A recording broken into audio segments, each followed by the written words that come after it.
Hello students, circular motion के अंदर हम आगे बढ़ते हैं और आज हम डिस्कस करते हैं banking of road.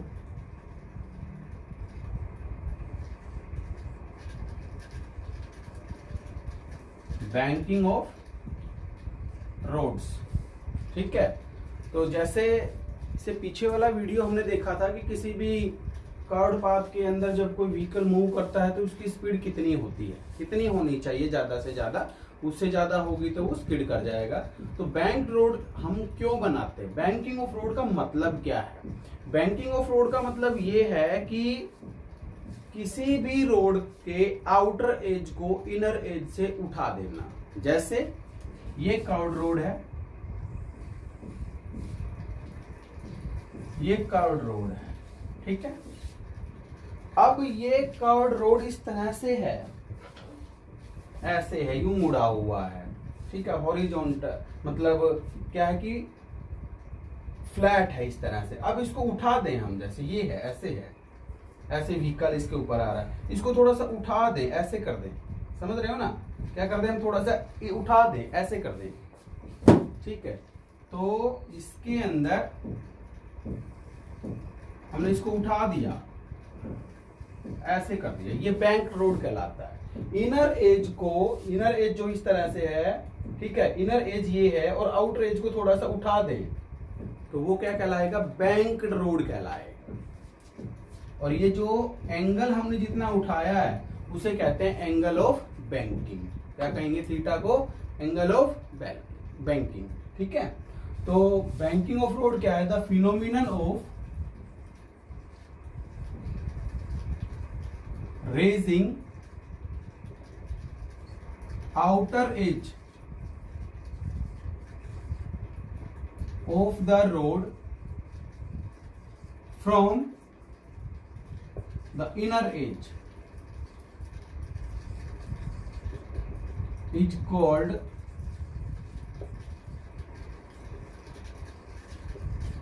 banking of roads, ठीक है। और जितना एंगल हमने उठाया है उस एंगल को कहेंगे क्या? Angle of banking. वो जो एंगल है वो एंगल कहलाएगा एंगल ऑफ बैंकिंग, ठीक है। तो क्या लिख दोगे? The angle through which,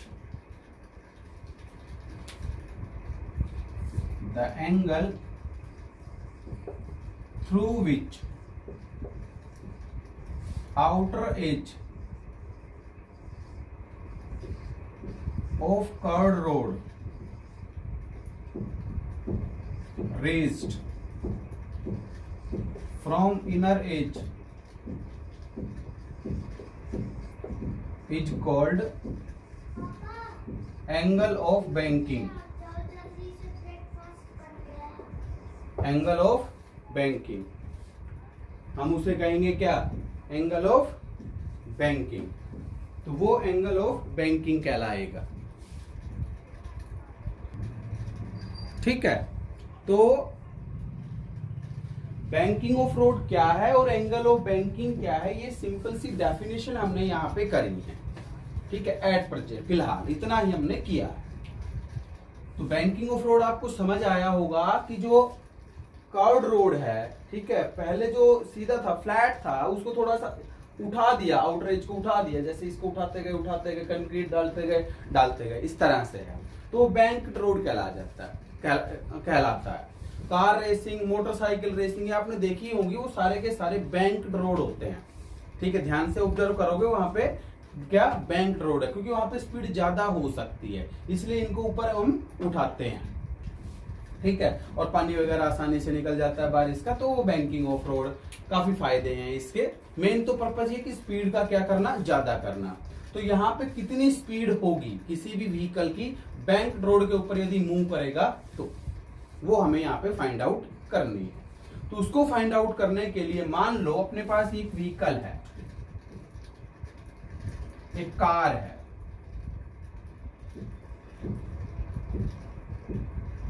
car बना लेना यहाँ पे,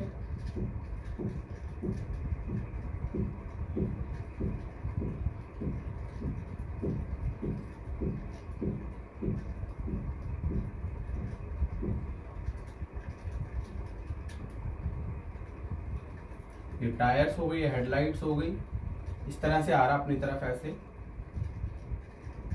यहाँ पे ये कोई भी ड्राइवर है वो इसको चला रहा है, ठीक है, इस तरह से अपनी तरफ आ रहा है, ऐसे आ रहा है।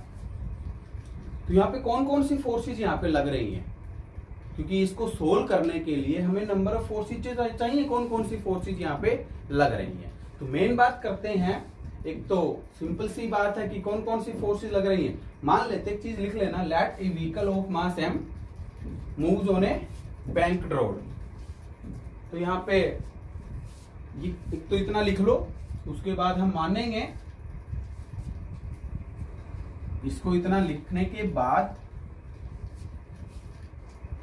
अपने पास क्या है, m है mass of the vehicle, r है radius of road, curved road,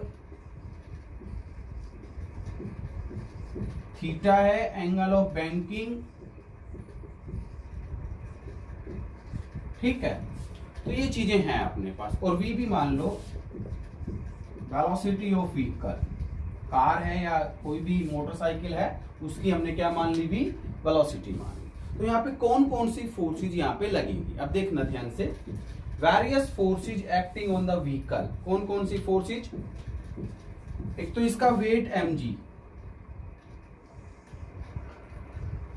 vertically downward होगा।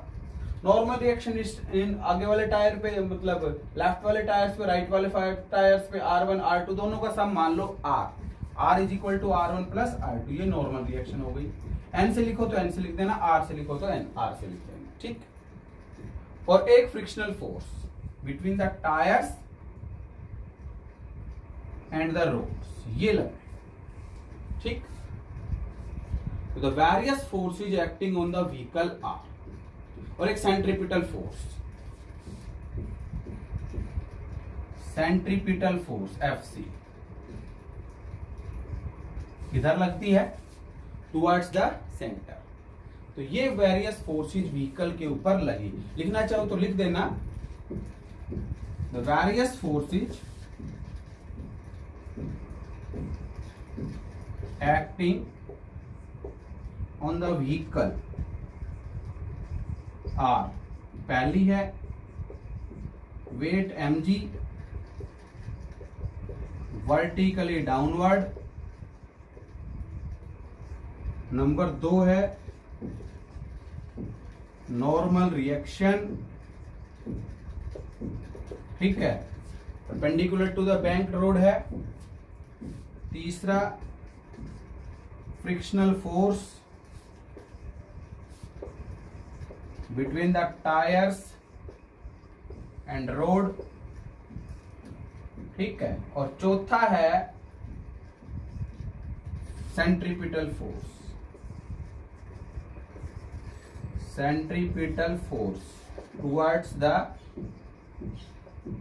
Centre of road. ये फोर्सेज यहां पे लगी। इसको यहां तक एक बार लिख लो, उसके बाद हम काम करेंगे v निकालने के लिए। मेनली तो हमें क्या, वेलोसिटी निकालनी है व्हीकल की, कितनी वेलोसिटी इसकी होगी, इतना आप नोट कर लो एक बार।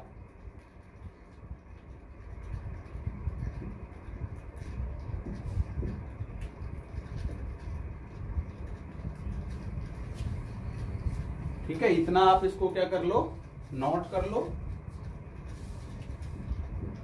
उसके बाद हम क्या काम करते हैं इसके ऊपर, क्या किस तरह से हमें v निकालना है। तो ये चीजें आपको समझ आनी चाहिए, फोर्सेज किस तरह से हमने लगाई हैं और फोर्सेज को किस तरह से कंपोनेंट्स के अंदर हम ब्रेक करेंगे। अब फोर्सेज को कंपोनेंट्स के अंदर हम क्या ब्रेक करेंगे, सभी फोर्सेज को क्या, सभी फोर्सेज के कंपोनेंट्स बनाएंगे, ठीक है। इतना आप लिखो। इसके बाद हम काम करते हैं, देखो आर के भी कंपोनेंट बनाने हैं, एम जी के भी कंपोनेंट बनाने हैं, ठीक है, एफ के भी कंपोनेंट, फ्रिक्शनल फोर्स के भी कंपोनेंट बनाने हैं। एम जी के कंपोनेंट बनाने की जरूरत नहीं है, एफ और आर के ही कंपोनेंट बनाने, ठीक है।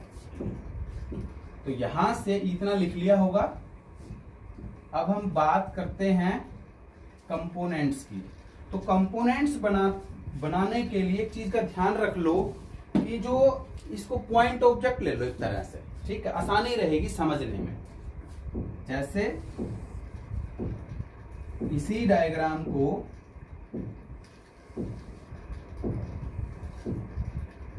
ये बैंक रोड है, ये angle theta banking of road है, यहाँ पे पॉइंट ऑब्जेक्ट ये कार मान लिया मैंने। पॉइंट ऑब्जेक्ट कार जो है वो पॉइंट ऑब्जेक्ट की तरह बिहेव कर रही है, ठीक है।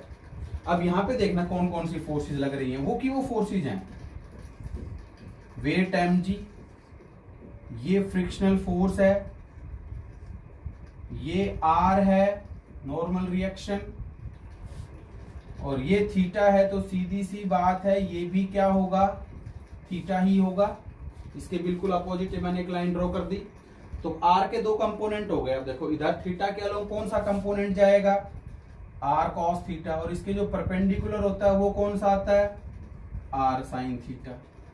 समझ गया नहीं समझ गए? तो सेंटर की तरफ आ गए ना, सेंटर की तरफ एक फोर्स और है, कौन सी है, एफ सी। इसके बराबर सेंट्रीपिटल फोर्स है mv² बाई आर। आर इसका रेडियस है, देखो कहीं ना कहीं तो सेंटर होगा ना इसका। ये जो कर्व रोड है कहीं ना कहीं तो जैसे इसका यहाँ पे सेंटर होगा, तो सेंटर की तरफ ही तो है। आर इसका क्या है, रेडियस है कर्व पाथ का, ठीक है।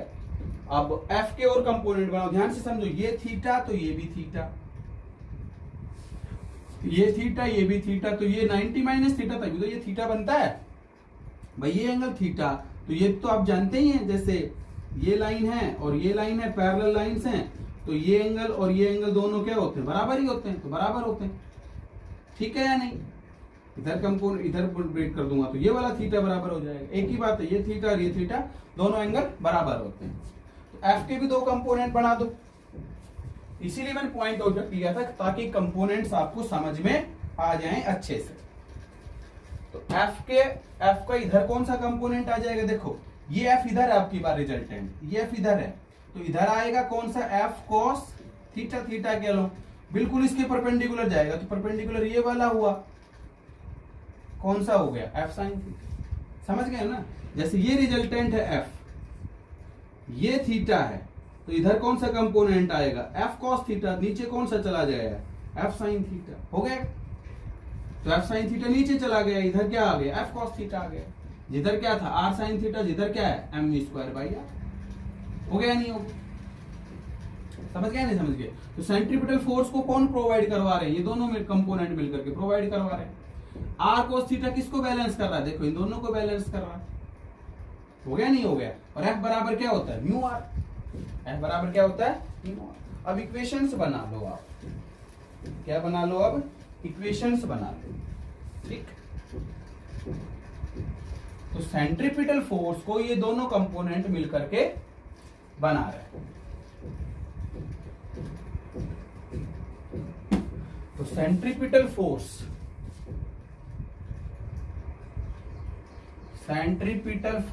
mv² बाई आर बराबर क्या होगा, देखो R sine theta plus F cos theta. R sine theta plus F cos theta. F को पुट कर दो, एफ इज इक्वल टू क्या होता है, म्यू आर। बाद में आर पुट कर लेंगे, फिलहाल तो क्या है, म्यू आर है। तो यहाँ पे mv² बाई आर, ये आ गया R sine theta plus mu R cos theta, ये आ गया। यहां से आर कॉमन भी ले लो, और mv² by are, are common ले लिया, अंदर बच गया sign theta plus mu cos theta. Equation number क्या हो गई, 1। इसको इक्वेशन 1 मान लो।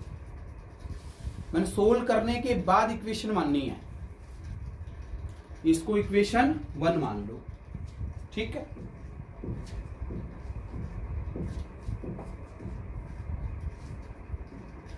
तो यहां से क्या आएगा आपके पास, एक इक्वेशन और आएगी, देखो आर कॉस थीटा, किसको बैलेंस कर रही है, F sine theta plus M G.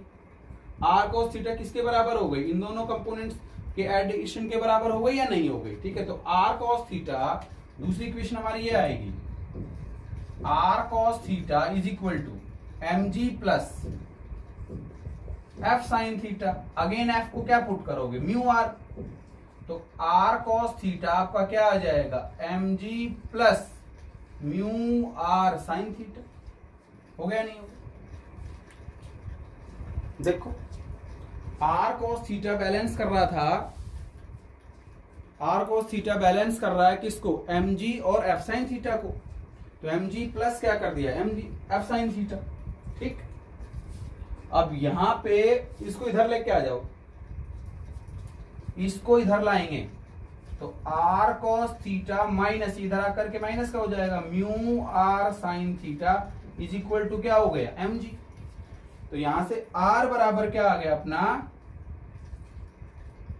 Are common आया, यहां पे क्या बचा, cos theta minus mu sine theta और is equal to M g, और आर बराबर आ गया एम जी डिवाइडेड बाई, ये नीचे चला गया, cos theta minus mu sine theta. इसको इक्वेशन क्या मान लो, सेकंड। देखो सही है क्या, बार कहीं पे भी गड़बड़ नहीं होनी चाहिए, गड़बड़ हो गई तो आंसर हमारा सही आएगा नहीं। तो जब भी इक्वेशंस को सोल्व करो तो एक बार चेक करते रहना, ठीक है, कि मैंने वैल्यूज जो है वो पुट सही करी है या नहीं है।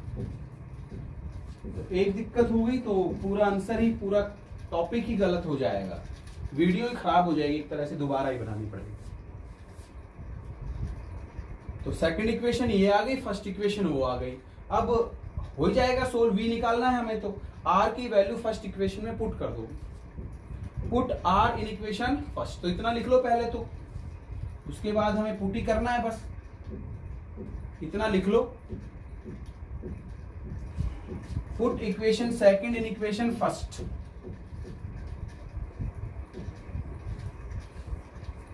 Put equation second in equation first, second को फर्स्ट में पुट कर दो, तो first becomes m v square by r is equal to, r की वैल्यू ये पुट कर दी m g divided by cos theta minus mu sine theta, और इनटू ऊपर क्या है, ये है sine theta plus mu cos theta plus mu cos theta, ये लो पुट कर दिए, हो गया काम हमारा। अब यहां से देखो m से तो m क्या हो गया, कट गया। ये पहले भी बताया था कि वेलोसिटी मास पे डिपेंड नहीं करता, ठीक है, उसके अंदर भी था, जैसे बेंडिंग ऑफ साइक्लिस्ट था तो वहां भी था कि वेलोसिटी मास पे डिपेंड नहीं करती, अब यहां भी डिपेंड नहीं कर रही। तो v बराबर क्या आ गया, ये r इधर चला गया, R G sign theta plus mu cos theta divided by cos theta minus mu sine theta. और वेलोसिटी निकालने के लिए क्या करो, क्योंकि v स्क्वायर आएगा, तो v स्क्वायर आएगा तो दोनों तरफ स्क्वायर रूट ले लो, तो v की वैल्यू आ गई। ठीक है, ये अपना आंसर आ गया, ये हमारा आंसर आ गया वेलोसिटी का।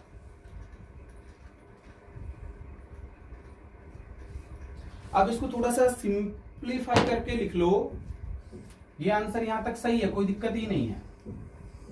अब यहां से इसको मैं सिंप्लीफाई करके लिख रहा हूं, v बराबर समझना R G sign theta plus mu cos theta, यहां भी मैं कॉस थीटा से डिवाइड कर दूं, और नीचे cos theta minus mu sine theta, और यहां भी कॉस थीटा से डिवाइड कर दूं, अंडर रूट है ही सारे का। ठीक है, कॉस थीटा से ऊपर भी डिवाइड कर दिया, कॉस थीटा से नीचे भी डिवाइड कर दिया, फर्क क्या पड़ा, कॉस थीटा से तो कॉस थीटा कैंसिल ही हो जाएगा। बट इसको लिखना आसान हो गया मेरे लिए, क्या, आर जी, देखो कॉस साइन अपॉन कॉस क्या हो गया, टेन थीटा, प्लस कॉस से कॉस कट गया म्यू, डिवाइडेड बाय कॉस से कॉस कट गया 1 माइनस म्यू, और साइन अपॉन कॉस क्या आ गया, टेन थीटा। ये answer R G tan theta plus mu divided by 1 minus mu tan theta, ये आंसर है। ठीक,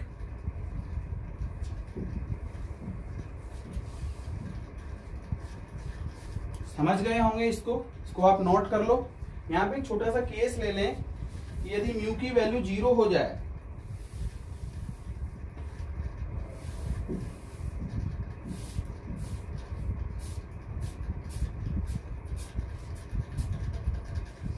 ठीक है, एक स्पेशल केस ले लें छोटा सा, यदि म्यू की वैल्यू 0 हो जाए, इसको आपने लिख लिया होगा। अभी समझना ध्यान से, ठीक है। आर नॉर्मल रिएक्शन ऐसे है, वेट mg ऐसे है, कंपोनेंट बना दिए, ठीक। कंपोनेंट यदि समझ गए तो टॉपिक समझ आ जाएगा, कोई दिक्कत वाली बात होगी नहीं आपको, ठीक है। If there is no friction, हालांकि ऐसा होता नहीं है, फिर भी यदि मान लेते हैं, मानने में क्या जा रहा है हमारा, if there is no friction between the tyres and road, तो म्यू की वैल्यू क्या हो गई, 0। सो मैक्सिमम स्पीड या safe limit of maximum speed of the vehicle, safe limit of maximum speed of vehicle, v naught से लिख लो, optimum speed भी इसको कहते हैं हम, आर जी टेन थीटा और इसका रूट, देखो क्या बना, ये म्यू तो 0 हो गया और नीचे वाला ये म्यू 0 होगा, तो ये तो 1 ही बच जाएगा, और 1 का रूट तो 1 ही होता है, तो आर जी केवल क्या बच जाएगा, टेन थीटा, नहीं बना। अब यहां से यदि आपको एंगल ऑफ बैंकिंग निकालना है तो निकाल लो, वी नॉट बराबर क्या आ जाएगा, वी नॉट का square R G tan theta, दोनों तरफ स्क्वायर कर दिया तो स्क्वायर रूट हट जाएगा, तो यहां से टेन थीटा क्या आ गया, v naught square upon R G. Theta निकालने के लिए टेन को उधर लेके जाओ, टेन इनवर्स हो जाएगा, या ये जो भी वैल्यू आ जाएगी तो टेन थीटा आप निकाल लेंगे, इसमें कोई दिक्कत वाली बात नहीं है, ठीक है ना, इसमें तो कोई दिक्कत वाली बात होनी नहीं चाहिए। ये हमारा बैंकिंग ऑफ रोड है, इसको लिख लो, ठीक है, ये बैंकिंग ऑफ रोड है, इसको आप लिख लो। इसके बाद इसके ऊपर एक छोटा सा क्वेश्चन हम कर लेते हैं।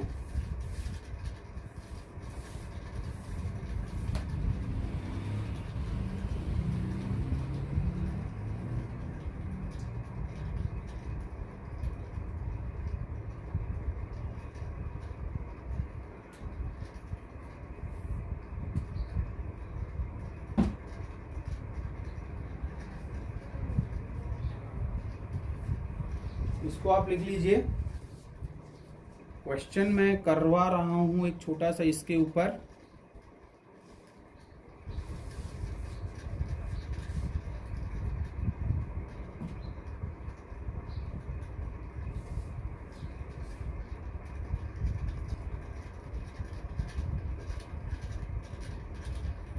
क्वेश्चन मैंने यहाँ पे लिख दिया है, ए सर्कुलर रेस ट्रैक, इसी के ऊपर एक क्वेश्चन है छोटा सा, एनसीईआरटी का क्वेश्चन है। A circular race track of radius 300 metre is banked at an angle of 15 degree. देखो एंगल ऑफ बैंकिंग जो दे रखा है वो 15 डिग्री दे रखा है, मींस थीटा बराबर क्या दे दिया,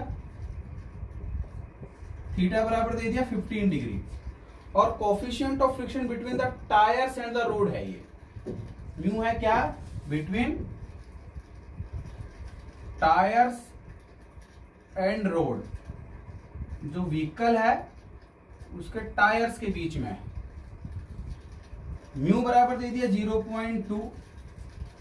तो यहाँ पे दो चीजें निकालनी है, ऑप्टिमम स्पीड, मैंने बताया ना ऑप्टिमम स्पीड अभी, तो ऑप्टिमम स्पीड का फॉर्मूला है क्या, वी नॉट बराबर आर जी टेन थीटा इसका रूट, यही है, आर जी टेन थीटा इसका रूट, सारी चीजें दे दी।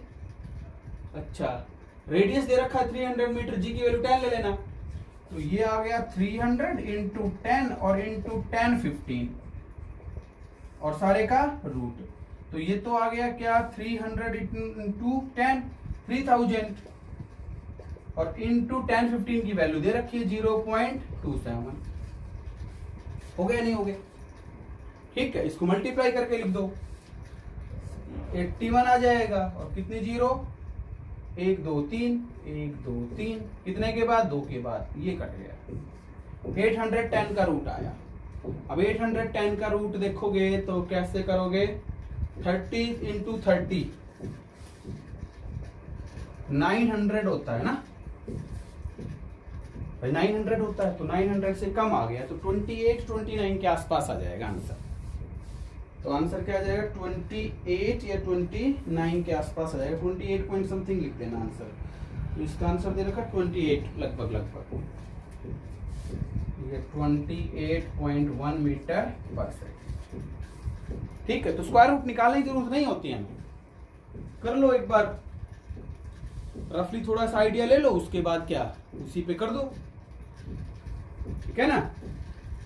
इसमें कोई दिक्कत वाली बात आपके लिए है नहीं।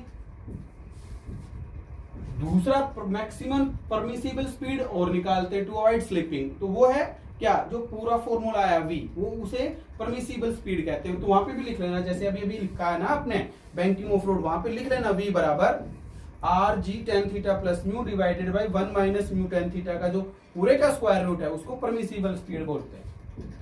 तो एक पार्ट हमारा ये हो गया, इसको नोट कर लो। दूसरा पार्ट ये है v बराबर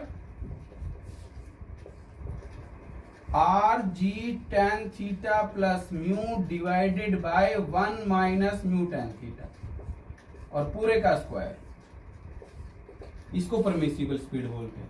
तो ये तो निकाला ही है 300 इंटू 10 0.27 प्लस म्यू की value 0.2 divided by 1 minus 0.2 into 0.27 हो गया, नहीं हो गया?